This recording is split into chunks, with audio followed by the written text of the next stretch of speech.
በዲፕሎማሲ በኩልም ካየን አገራችን ከዚህ በፊት ድርቅን ተከትሎ ከሚመጡት ጉዳቶች ጋር ተያይዞ ስሟ ይነሳ የነበረው አሁን በአረንጓዴ አሻራ ስራ ስኬት ስሟ በጥሩ ሁኔታ እየተጠቀሰ ነው ያለው።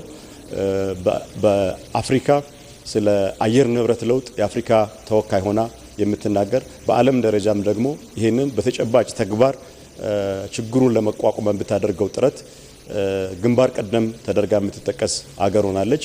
በዚህም ረገድ ትላልቅ ዓለም አቀፋዊ መድረኮችን እንድታዘጋጅ እድል ያገኘችበት ሁለተኛውን የአፍሪካ ክላይሜት ሰሚት ስኬታማ በሆነ መልኩ ያጠናቀቀችበት የዓለም የአየር ንብረትና የአካባቢ ጉዳዮችን የሚመለከተው የኮፕ 32 ስብሰባን እንድታዘጋጅ ኮንፈረንስ እንድታዘጋጅ የተመረጠችበት ሁኔታ ነው ያለው። ይሄ በጣም ለሀገራችን ትልቅ እድል ነው።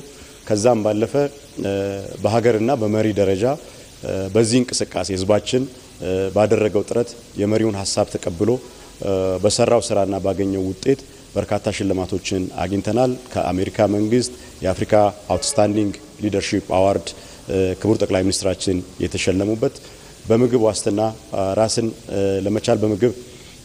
ለመቻል የምግብ ዋስትና ለማረጋገጥ ባደረግነው ጥረትና ባስመዘገብናቸው ውጤቶች የፋኦ አግሪኮላ ሜዳል አዋርድ ክቡር ጠቅላይ ሚኒስትራችን ያገኙበት ከዚህም በተጨማሪ አምና የዘላቂ ደን ልማትን በሚመለከት በሰራናቸው ስራዎችና ባስገኘናቸው ውጤቶች የፋኦን ሽልማት ያገኘንበት ሁኔታ ነው ያለው።